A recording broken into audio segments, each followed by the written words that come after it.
S ನೋಡಿ, ಮಂಗಳೂರಿನಲ್ಲಿ toll ವಿರುದ್ಧ ಇದೀಗ ತೀವ್ರಗೊಳ್ತಾ ಇದೆ ಹೋರಾಟ. ಗಡಿಭಾಗ ಕುಂಬಳೆಯ ಆರಿಕ್ಕಾಡಿಯಲ್ಲಿ ನಡೀತಾ ಇರುವಂತಹ ಪ್ರೊಟೆಸ್ಟ್ ಇದು. ಅದರಲ್ಲೂ ಕೂಡ ಟೋಲ್ ಗ್ಲಾಸ್ ಹಾಗೂ ಸಿಸಿಟಿವಿ ಹೊಡೆದು ಆಕ್ರೋಶವನ್ನ ಹೊರಹಾಕಿದ್ದಾರೆ ಜನ. ಕೆಲ ದಿನಗಳಿಂದ ನಡೀತಾ ಇರುವಂತಹ ಟೋಲ್ ವಿರುದ್ಧ ಹೋರಾಟ ಇದೀಗ ಜಾಸ್ತಿ ಆಗ್ತಾ ಇದೆ. ಅದರಲ್ಲೂ ವಿವಿಧ ಸಂಘಟನೆಗಳಿಂದ ಟೋಲ್ ವಿರುದ್ಧ ಪ್ರೊಟೆಸ್ಟ್ ಮಾಡ್ತಿದ್ದಾರೆ. ಪ್ರಸ್ತುತ ತಲಪಾಡಿಯಲ್ಲಿ ಟೋಲ್ ಗೇಟ್ ಇದ್ದು 20 ಕಿಲೋಮೀಟರ್ನಲ್ಲಿ ಮತ್ತೊಂದು ಟೋಲ್ ಗೇಟ್ ಇದೆ. ಸಾರ್ವಜನಿಕರಿಗೆ ನಿಜವಾಗ್ಲೂ ಕೂಡ ಹೊರೆಯಾಗುತ್ತೆ ಅಂತ ಹೇಳಿ ಆಕ್ರೋಶವನ್ನು ಹೊರಹಾಕಿದ್ದಾರೆ.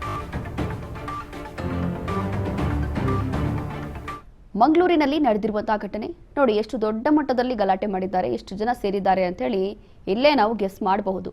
ಕಾರಣ ಏನು ಅಂತಂದ್ರೆ, ಎಷ್ಟಂತ ಟೋಲ್ ಗೇಟ್ಗಳಿಗೆ ಎಷ್ಟಂತ ಹಣವನ್ನು ಕಟ್ಟುತ್ತಾರೆ ಪಾಪ, ಎಷ್ಟಂತ ದುಡ್ಡು ಪೇ ಮಾಡ್ತಾರೆ. ಸ್ವಲ್ಪ ದೂರಕ್ಕೂ ಇಲ್ಲಿ ಟೋಲ್ ಬಂದ್ಬಿಡುತ್ತೆ ಅಂತಂದ್ರೆ ಎಷ್ಟಂತ ಅವರು ಹಣವನ್ನು ಕಟ್ಟಬಹುದು. ತುಂಬಾ ಹೊರೆ ಆಗುತ್ತೆ ಸಾರ್ವಜನಿಕರಿಗೆ ಅಂತ ಹೇಳಿ ಇದೀಗ ದೊಡ್ಡ ಮಟ್ಟದಲ್ಲಿ ಹೋರಾಟವನ್ನ ಮಾಡ್ತಿದ್ದಾರೆ. ಮಂಗಳೂರಿನಲ್ಲಿ ಟೋಲ್ ವಿರುದ್ಧ ಪ್ರೊಟೆಸ್ಟ್ ಮಾಡ್ತಾ ಇರುವಂತದ್ದು. ಆರಿಕ್ಕಾಡಿಯಲ್ಲಿ ಪ್ರೊಟೆಸ್ಟ್, ಟೋಲ್ ಗ್ಲಾಸು ಹಾಗೂ ಸಿಸಿಟಿವಿ ಎಲ್ಲವೂ ಕೂಡ ಒಡೆದು ಬಿಸಾಕಿದ್ದಾರೆ. ಕೆಲ ದಿನಗಳಿಂದ ನಡೀತಾ ಇರುವಂತಹ ಹೋರಾಟ ಇದು. ವಿವಿಧ ಸಂಘಟನೆಗಳು ಸೇರಿ ಈ ಒಂದು ಟೋಲ್ ವಿರುದ್ಧ ಪ್ರೊಟೆಸ್ಟ್ ಮಾಡ್ತಿದ್ದಾರೆ. ಪ್ರಸ್ತುತ ತಲಪಾಡಿಯಲ್ಲಿ ಟೋಲ್ ಗೇಟ್ ಇದೆ. 20 ಕಿಲೋಮೀಟರ್ನಲ್ಲೇ ಮತ್ತೊಂದು ಟೋಲ್ ಗೇಟ್.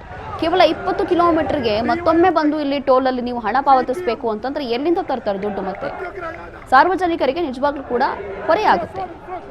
ಹಾಗಾಗಿ ಈ ಒಂದು ವಿಚಾರವನ್ನ ಖಂಡಿಸಿ ದೊಡ್ಡ ಮಟ್ಟದಲ್ಲಿ ಪ್ರೊಟೆಸ್ಟ್ ಮಾಡಲಾಗ್ತಾ ಇದೆ.